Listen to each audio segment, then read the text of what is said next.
Hello students, today we will discuss about pedigree analysis. If we see the definition, pedigree analysis is actually about the transmission of genetic traits from one generation to the another generation, and the whole scenario we represent in a chart, and that is known as pedigree analysis or pedigree chart. So the first question is कि why, the reason कि pedigree analysis human genetics में क्यों follow होता है, क्योंकि humans are quite different from other animals or plants. जैसे that is very much similar with that like other Mendelian genetics, मगर ये जो है वो बहुत ही अलग है. कैसे अलग है? जैसे कि पी प्लांट्स में अगर क्रॉस हम लोग करते हैं तो पी प्लांट्स में हम लोग जैसे इस क्रॉस को रेगुलेट करना चाहते हैं वो कर सकते हैं, क्योंकि उसका जो जेनरेशन का टाइम है वो भी बहुत कम है, और उसके साथ साथ जिसके साथ हम लोग क्रॉस करना चाहते हैं, चाहे वो टेस्ट क्रॉस हो या बैक क्रॉस हो, ये सारा जो है वो अपने हिसाब से हम लोग इसको प्लान कर सकते हैं, हम लोग इसको रेगुलेट कर सकते हैं फॉर एनी गिनी पिग और any pea plant. But when we are dealing with some human genetics it's quite difficult. क्या क्या वो डिफिकल्टीज है? Like generation time long. जैसे कि ह्यूमन जेनेटिक्स में अगर ह्यूमन का जेनेटिक्स हम लोग देखें, इनहेरिटेंस देखें, तो देखेंगे कि एक ह्यूमन बीइंग मान लेते हैं कि 18 इयर्स में एडल्ट होता है. फिर उसके बाद जो है ऑब्वियसली जो मैरिज है वो नहीं होता है, तो इसके लिए भी हम लोग मान के चलते हैं कि 20 और 22 इयर्स. इसके बाद मैरिज के बाद जब भी रिप्रोडक्शन होगा, फिर उसके बाद उसका जो जेनरेशन है, ये जो है वो एक ऑब्जर्वर के लिए, एक साइंटिस्ट के लिए ये जो टाइम पीरियड है इसको ऑब्जर्व करना पॉसिबल नहीं है, क्योंकि जेनेटिक्स में अगर 3 से ज्यादा जो जेनरेशन है उसको अगर हम लोग फॉलो नहीं करेंगे तो ऑब्वियसली जो रिजल्ट है वो मेरा नहीं आएगा. First point. So generation time is too long, so it's very difficult to understand.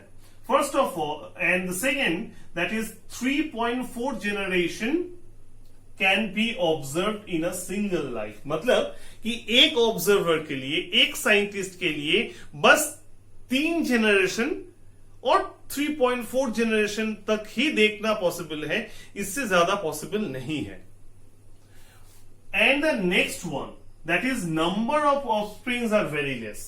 Like human beings are not like guinea pigs. तो गिनी पिग्स जितना ऑफस्प्रिंग प्रोड्यूस करता है, इसमें पॉसिबिलिटीज बहुत ज्यादा है कि हम लोग इसको ऑब्जर्व कर पाए कि क्या क्या कैरेक्टर्स जो है वो नेक्स्ट जनरेशन में जो फॉलो होता है. या ऑफस्प्रिंग का अगर बात करें तो पीस के लिए भी बहुत इजी है ये, क्योंकि कुछ लाइक ग्रीन पीस लेंगे, कुछ येलो पीस लेंगे, फिर उसके बाद पेरेंट्स के साथ जो है वो क्रॉस करवाएंगे, या हो सकता है कि कोई दूसरा जो पी है उसके साथ हम लोग क्रॉस करवाएंगे. तो इट्स वेरी इजी, जैसे हम लोग चाहे वैसे उसको डिजाइन कर सकते हैं, मगर ह्यूमन के लिए पॉसिबल नहीं है. बहुत सारा सोशल रीजन है, बहुत सारा अदर रीजन है. जैसे अगर हम चाहते हैं कि व्हाइट स्किन कलर जो कोई पर्सन है उसके साथ ब्लैक स्किन कलर का जो क्रॉस करवाए, और फिर उसके बाद उसका जो ऑफस्प्रिंग्स है उसको हम लोग ऑब्जर्व करें, तो it's not possible. Theoretically possible हो सकता है, मगर प्रैक्टिकली ये पॉसिबल नहीं है. तो इसलिए ये सब प्रॉब्लम्स को सामने रखते हुए जो प्रॉपर डिजाइन हम लोग बनाए हैं, that is pedigree analysis. Pedigree analysis जो है वो एक फ्लो चार्ट है. It's like a family tree. It's like a family tree जहां पे generation to generation, 2 generation, 3 generation, that means F1, F2, F3, ये जनरेशन को हम लोग ऑब्जर्व करते हैं, कुछ सिंबल्स यूज करते हैं, and by using this symbols we express the genetical characters. अब इसमें जो एडवांटेजेस है, एडवांटेज क्या है कि transmission of a particular trait. इस केस में कोई भी पर्टिकुलर ट्रेट, मान लेते हैं कि हीमोफिलिक, कोई भी जो ऑफस्प्रिंग है वो हीमोफिलिक है कि नहीं, या पेरेंट्स में अगर किसी को हीमोफिलिया है तो नेक्स्ट जनरेशन में वो जाने का पॉसिबिलिटीज कितना है। अगर किसी का ट्विस्टेड ईयर लोब है तो नेक्स्ट जनरेशन में वो फॉलो होने का चांसेस कितना है, पॉसिबिलिटीज कितना है, ये सारा चीज को एक प्रोबेबिलिटी के हिसाब से एक फ्लो चार्ट में हम लोग कुछ सिंबल्स के द्वारा इसको एक्सप्रेस करते हैं, और that particular thing is known as the pedigree analysis. अभी बात करेंगे पेडिग्री एनालिसिस का सबसे important part, that is symbols. So this analysis is represented by some symbols, like if I draw square that represents male,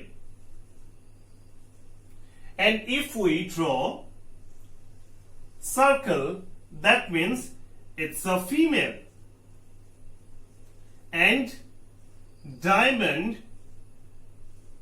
when we don't know the sex, that means unknown sex. Okay, now the second part, like if I have drawn the square but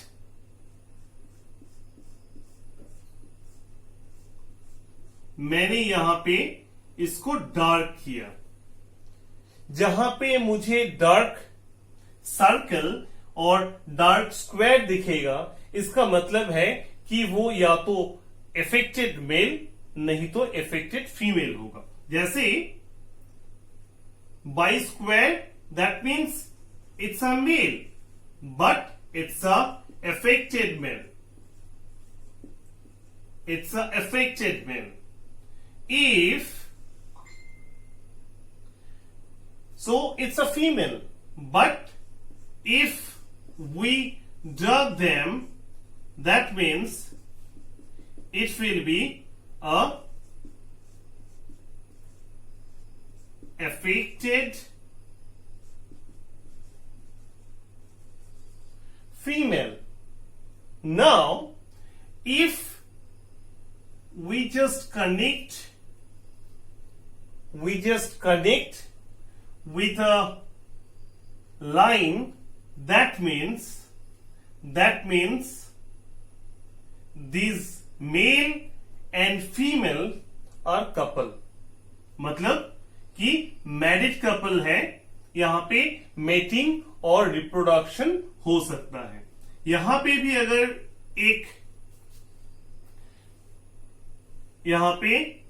एक connection हम लोग करते हैं, इसका मतलब है कि ये मेल और ये फीमेल जो है, जो कि एक इफेक्टेड मेल और इफेक्टेड फीमेल है, वो कनेक्टेड है। That means it's a couple, it's a married couple, that means इसमें से रिप्रोडक्शन हो सकता है। अब क्या करते हैं, जैसे I have drawn like it's a male, it's a female, and we have done like that.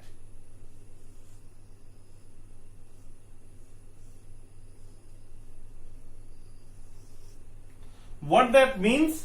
It's a male, it's a female. और जब भी हम लोग नीचे ऐसे दिखाएंगे, इसका मतलब है first is daughter, second sun and third daughter. यहां पे एक चीज याद रखना बहुत जरूरी है कि यहां पे जो ऑफस्प्रिंग है इसको मुझे नंबर देना है, और जैसे लिखा होगा वैसे ही रिस्पेक्टिवली मुझे नंबर देना है। जहां पे जैसे सीरियली मैंने लिखा है 1 2 3, इसका मतलब अगर क्वेश्चन में भी ऐसा रहेगा तो मुझे यहां पे 1 2 3 नंबर्स देना है। और जनरेशन नंबर भी देना बहुत जरूरी है। तो ये जो है वो फर्स्ट जनरेशन है, तो यहां पे रोमन 1 लिखेंगे। अब यहां पे सेकेंड जनरेशन है, तो यहां पे रोमन 2 लिखेंगे। अब अगर मुझे थर्ड जनरेशन दिखाना है तो मुझे ऐसे दिखाना है। इसमें मुझे नंबर इसलिए नहीं देना है क्योंकि ये सेकेंड जनरेशन का पार्ट नहीं है, ये कोई आउटसाइडर है। क्योंकि इनकी जो वाइफ है वो आउटसाइडर है, इस फैमिली से नहीं है, क्योंकि ये जो है वो सिबलिंग्स है। और ये क्या है, ये सिबलिंग नहीं है, ये आउटसाइडर है। और अगर ऐसे मुझे दिखाना है तो यहां पे दिखा सकते हैं कि इनका 2 डॉटर है। अब इसको अगर मुझे दिखाना है तो यहां पे मुझे जनरेशन 3 दिखाना है, because that is the first generation, that is the second generation and that is the third generation. यहां पे भी मुझे 1 और 2 लिखना है, क्योंकि मुझे ये दिखाना है कि ऑफस्प्रिंग जो है वो कौन सा फर्स्ट ऑफस्प्रिंग है, कौन सा सेकेंड ऑफस्प्रिंग है। यहां पे स्टोरी खत्म नहीं होता है। इसके बाद भी अगर मुझे कुछ दिखाना है, जैसे कि यहां पे अगर डार्क कर दें, इसका मतलब ये समझ में आता है कि ये अगर हस्बैंड है, ये अगर वाइफ है, तो वाइफ इज अफेक्टेड, क्योंकि डार्क होने का मतलब है अफेक्टेड फीमेल। अगर मैंने इसको डार्क किया, इसका मतलब है अफेक्टेड मेल। अब जब हम लोग क्रॉस करने के बाद अगर देखते हैं से कि इसको मैंने डार्क किया, इसका मतलब है कि सेकेंड जनरेशन में जो थर्ड ऑफस्प्रिंग है विच इज अ फीमेल, ये एक डॉटर है, तो इसको अगर डार्क करते हैं, इसका मतलब है कि ये मदर में जो इफेक्टेड जीन था वो नेक्स्ट जनरेशन में ये जो थर्ड ऑफस्प्रिंग है, सेकेंड जनरेशन में जो थर्ड ऑफस्प्रिंग है, इसके पास ट्रांसमिट हुआ है। तो ऐसे करके हम लोग इसको रिप्रेजेंट कर सकते हैं। Not only that, we can show the twins also. Now we know that there are two types of twins. One is called the fraternal twins, another one is called the identical twins. So if we want to show, so that is the fraternal twins. यहां पे fraternal twins में एक सन और एक daughter हो सकता है, या ऐसा भी हो सकता है कि दोनों ही डॉटर है। That is the fraternal twins.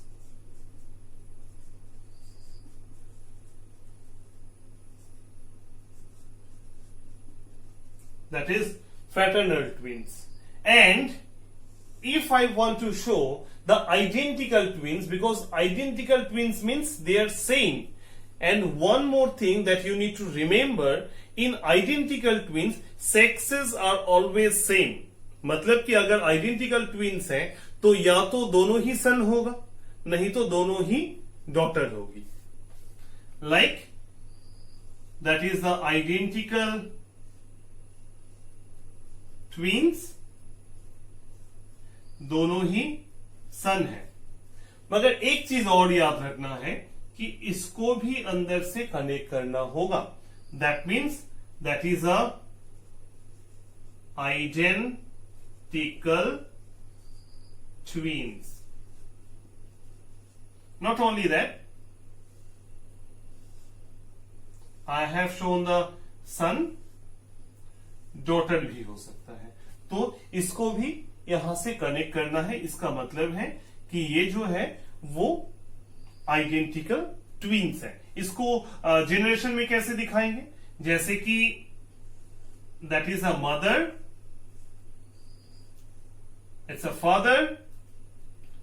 मुझे अगर ट्विंस दिखाना है तो मुझे कुछ ऐसे दिखाना होगा। ये जो है वो एक फ्रेटर्नल ट्विन्स है जहां पे एक सन और एक डॉटर है। अगर मुझे आइडेंटिकल ट्विन्स दिखाना है तो is the mother and is the father,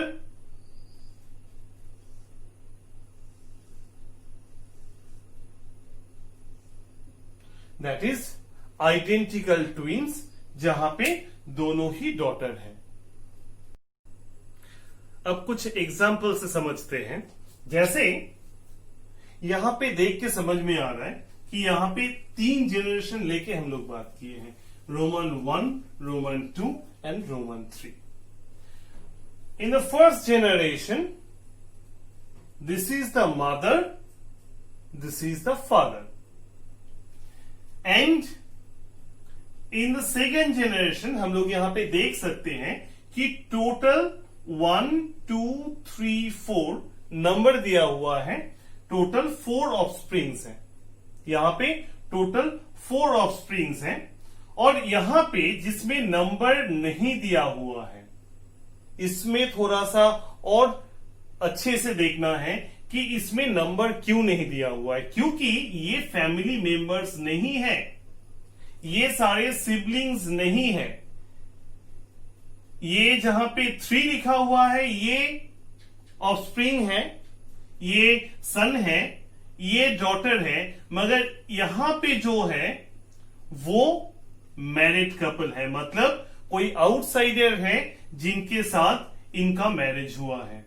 ये कोई आउटसाइडर मेल है जिनके साथ ये जो फीमेल है डॉटर है इनका मैरिज हुआ है। इसके बाद थर्ड जनरेशन हम लोग देख सकते हैं। थर्ड जनरेशन में क्या है कि टोटल 6 ऑफस्प्रिंग्स हैं। 3 जो है 3 इनके बच्चे हैं जिसमें फर्स्ट और सेकंड जो है वो डॉटर है, थर्ड जो है वो सन है, और बाकी 3 इनके बच्चे हैं जिसमें फर्स्ट जो है वो मेल है, सेकंड फीमेल है और थर्ड जो है वो मेल है।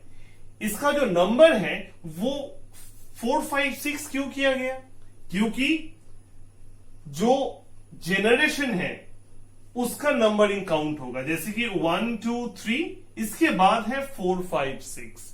ऐसा नहीं है कि 3 के बाद फिर से 1, 2, 3 होगा, क्योंकि एक ही जनरेशन में अगर एक से ज्यादा ऑफस्प्रिंग है तो चाहे हो सकता है कि पेरेंट्स अलग हैं, मगर सेम जनरेशन में अगर ऑफस्प्रिंग्स होंगे तो उसका भी सीरियल नंबर होगा, कोई दूसरा नंबर से शुरू नहीं होगा। अब बात करते हैं कि कौन सा जेनेटिक ट्रेट जो है वो ट्रांसमिट कर रहा है एक जनरेशन से दूसरे जनरेशन में। यहां पे हम लोग देख सकते हैं कि मेल जो है, मेल यहां पे रिसेसिव होमोजाइगस है। Small a that means recessive homozygous, and capital A small a that means what? That means heterozygous. That means heterozygous. तो यहां पे हम लोग देख सकते हैं कि जो फीमेल है वो हेट्रोजाइगस है और जो मेल है वो रिसेसिव होमोजाइगस है। Number 1 point. नंबर 2 पॉइंट ये है कि जो फीमेल है यहां पे वो अफेक्टेड है। मतलब एक चीज जो है वो ध्यान में रखना है कि यहां पे जो हेट्रोजाइगस है, हेट्रोजाइगस जो है वो यहां पे अफेक्टेड है। अब सेकेंड जनरेशन में अगर हम लोग देखते हैं तो देखेंगे कि जहां जहां पे हेट्रोजाइगस है, कैपिटल ए स्मॉल ए है, वहां पे ही सिर्फ ये अफेक्टेड दिखा रहा है। थर्ड जनरेशन में भी अगर हम लोग देखेंगे तो क्या है कि ये जो 5th ऑफस्प्रिंग है इसमें भी ये कैपिटल ए स्मॉल ए है। मतलब क्या है? मतलब है कि यहां पे ये अफेक्टेड है और ये भी हेट्रोजाइगस है। मतलब है कि यहां पे जब हम लोग एनालिसिस करते हैं तो होमोजाइगस में और रिसेसिव में ये जो डिजीज है वो देखा नहीं जा रहा है। बस जो जहां पे हेट्रोजाइगस है वहां पे भी ये सारे जो डिजीज है वो हम लोग देख सकते हैं। Number 1 point. नंबर 2 पॉइंट ये है कि ये सेक्स लिंक्ड है कि ऑटोसोमल है, वो कैसे समझेंगे। मुझे देखना होगा कि ये जो डिजीज है वो क्या सिर्फ एक जो जेंडर है उसी को हो रहा है, मतलब कि सिर्फ मेल को ही हो रहा है या फीमेल को ही हो रहा है या दोनों को ही हो रहा है। अगर मान लेते हैं कि सिर्फ एक सेक्स को होता है, मतलब है कि एक्स और वाई कोई जीन जो है वो इफेक्टेड है, मतलब है कि ये सेक्स लिंक्ड है। मगर यहां पे जो सेक्सेस हैं वो इररेस्पेक्टिव है, मतलब कि यहां पे हम लोग देख सकते हैं कि फीमेल को हुआ है, तो यहां पे हम लोग देख सकते हैं मेल में भी हुआ है, फीमेल में भी हुआ है, मतलब इसका कोई सेक्स स्पेसिफिक नहीं है। मतलब हम लोग ये जान लेते हैं कि ये ऑटोसोमल है। अच्छा, तो इसका जब कैरेक्टर लिखेंगे तो कुछ ऐसे लिख सकते हैं कि number 1 point that is autosomal, number 1 point. Number 2 point ये है, क्या ये रिसेसिव में हुआ है? नहीं। जहां जहां पे डोमिनेंट जीन है दैट मीन्स कैपिटल ए, बस वहीं पे हुआ है। जहां जहां पे दोनों रिसेसिव है, ये जो रिसेसिव होमोजाइगस है वहां पे ये शो नहीं करता है, इसका मतलब है ये ऑटोसोमल है। इसका मतलब है कि ये डोमिनेंट है, dominant trait. That means this pedigree chart shows the autosomal dominant trait. यहां पे और एक एग्जांपल स्टडी करते हैं, जैसे कि HbA, HbS, Hb that means hemoglobin, HbA that means normal hemoglobin and HbS that is sickle cell anemia. तो यहां पे हम लोग देख सकते हैं that is the male and female couple, इनके ऑफस्प्रिंग्स है टोटल 5 ऑफस्प्रिंग्स हैं। तो फर्स्ट जेनरेशन में यहां पे हम लोग पेरेंट्स को देख सकते हैं जो कि एक हेट्रोजाइगस है, और फिर उसके बाद जो सेकेंड जेनरेशन में हम लोग देखेंगे कि टोटल 5 ऑफस्प्रिंग्स हैं, यहां पे सीरियल नंबर 5 तक है। तो यहां पे फर्स्ट मेल है, सेकेंड मेल है, थर्ड फीमेल है, फोर्थ फीमेल है एंड फिफ्थ मेल है। यहां पे थर्ड के साथ जो और एक स्क्वायर और मेल है, यहां पे हम लोग देख सकते हैं कि ये क्या है, ये कपल है, ऑफस्प्रिंग में नहीं है, तो इसलिए इसको नंबर नहीं दिया गया है, इसको नंबर नहीं दिया गया। ये थर्ड जो डॉटर है उनके हस्बैंड है ये। और फिर उसके बाद थर्ड जेनरेशन में हम लोग देख सकते हैं यहां पे कि थर्ड जेनरेशन में 3 ऑफस्प्रिंग है, इसमें से फर्स्ट जो है वो मेल है और बाकी 2 फीमेल है। अब यहां पे जो काम करना है, नेक्स्ट हम लोग जो देख सकते हैं वो है कि अफेक्टेड वन। तो सेकेंड जेनरेशन में एक मेल और एक फीमेल अफेक्टेड है, और जिसका जीनोटाइप है HbS।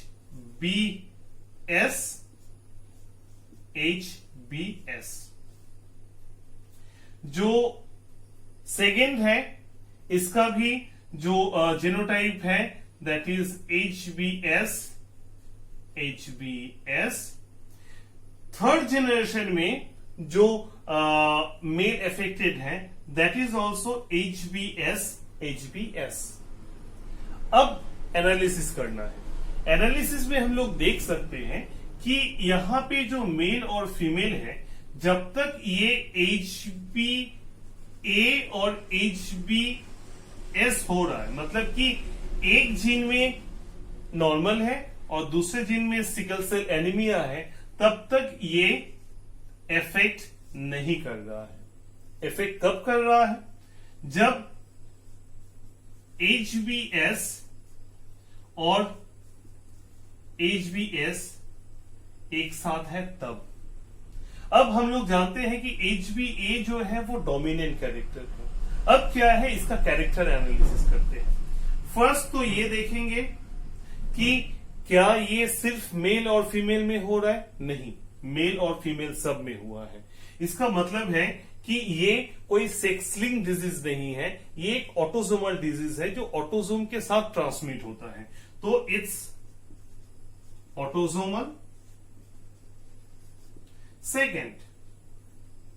सेकेंड इज कि जहां पे डोमिनेंट जीन है, दैट मीन्स कि HBA और HBS जब एक साथ है, मतलब कि जब हेट्रोजाइगस है, डोमिनेंट उसके साथ है, तब ये एक्सप्रेस नहीं करता है। एक्सप्रेस कब करता है? जब HBS और HBS एक साथ है, मतलब दो रिसेसिव एक साथ है। इसका मतलब है कि ये तो ऑटोसोमल है ही, उसके साथ साथ रिसेसिव ट्रीट है। रिसेसिव। तो this pedigree analysis is autosomal recessive trait. Now it's a problem and we need to solve it. देखते हैं कि कैसे सॉल्व किया जाता है इसको। तो फर्स्ट जो क्वेश्चन है इसको पढ़ लेते हैं। फ्यूज्ड ईयरलोब जो है वो जेनेटिक ट्रेट है जो कि यहां पे ट्रांसमिट होगा। Fused earlobe appears in the progeny due to recessive gene. That is very much important कि जो ट्रांसमिशन होता है वो रिसेसिव जीन से होता है। Find out the possible genotypes of the family members in the following pedigree. यहाँ पे पेडिग्री दिया हुआ है ऑलरेडी। तो यहाँ पे हम लोग देख सकते हैं कि that is the first generation जहां पे मेल और फीमेल दिया हुआ है, मेल अफेक्टेड है। और ये है सेकेंड जनरेशन जहां पे हम लोग देख सकते हैं कि 4 ऑफस्प्रिंग्स प्रेजेंट है, जिसमें से फर्स्ट ऑफस्प्रिंग फीमेल है, second offspring male, third female and fourth male. यहां पे हम लोग देख सकते हैं कि फर्स्ट ऑफस्प्रिंग जो है दैट इज अफेक्टेड, और इसके साथ ये जो है दैट इज आउटसाइडर मेल जिनके साथ शादी हुआ है। और फिर इसके बाद यहां पे भी हम लोग देख सकते हैं कि ये जो फीमेल है इनके साथ इनका शादी हुआ है, दैट मीन्स की मीटिंग पॉसिबल है। और यहां पे थर्ड जनरेशन देख सकते हैं। थर्ड जनरेशन में ये दोनों से ये दो ऑफस्प्रिंग है, first one is male, second one is female.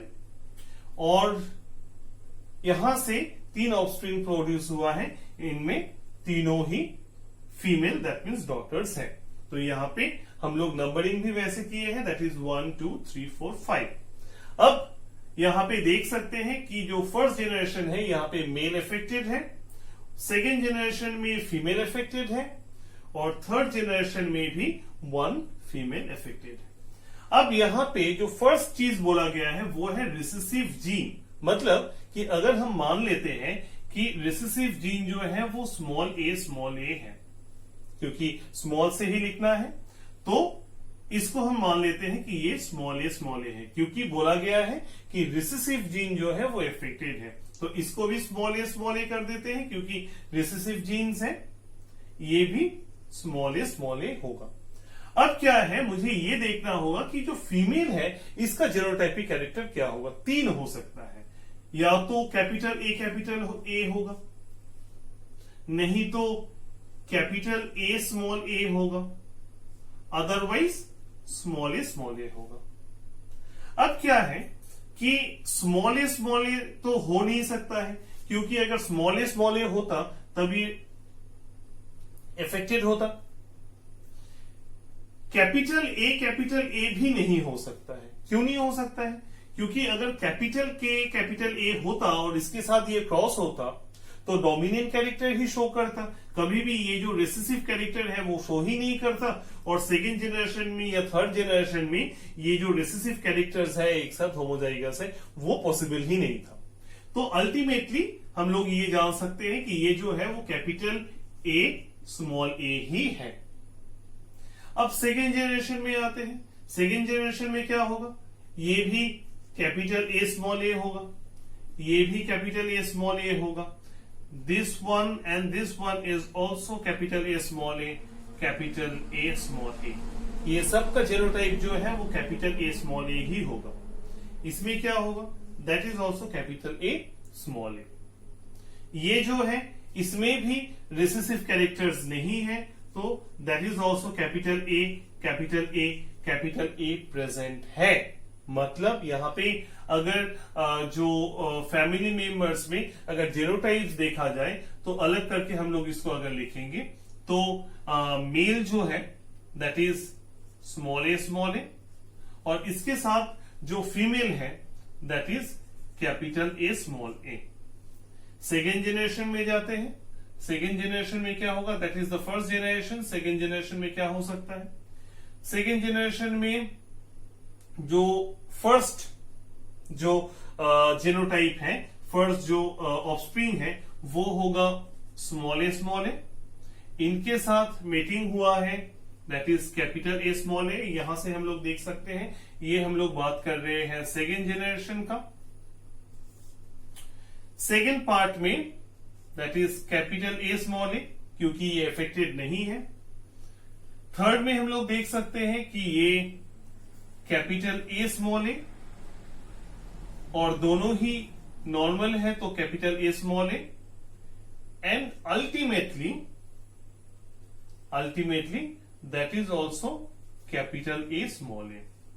That is the second generation जिसमें इफेक्टेड बस ये है। अब थर्ड जनरेशन में आते हैं। थर्ड जनरेशन में क्या है कि इसका जो ऑफस्प्रिंग है इसमें से जो फर्स्ट चाइल्ड है that is unaffected and the second child that is affected. मतलब ये जो है वो कैपिटल ए स्मॉल ए है और जो सेकेंड चाइल्ड है दैट इज स्मॉल ए जो कि अफेक्टेड है, फर्स्ट चाइल्ड सेकेंड चाइल्ड। अब इसका भी जब प्रोजेनी होगा तो इसमें क्या है कि एटलीस्ट एक कैपिटल ए प्रेजेंट होगा, क्योंकि यहां पे कोई रिसेसिव ट्रेट्स नहीं है। ये स्मॉल ए इसलिए नहीं होगा क्योंकि अगर स्मॉल ए होगा तो ये अफेक्टेड होना चाहिए। तो ऐसे करके ये जो एनालिसिस है वो हम लोग लिखते हैं। बहुत सारी जगह में ऐसा होता है कि तुम्हें नंबरिंग दे के लिखना होगा, जैसे कि कौन सा जनरेशन में कौन सा offspring, that also can be possible. तो ऐसे करके जो पेडिग्री एनालिसिस है इसको हम लोग फॉलो कर सकते हैं।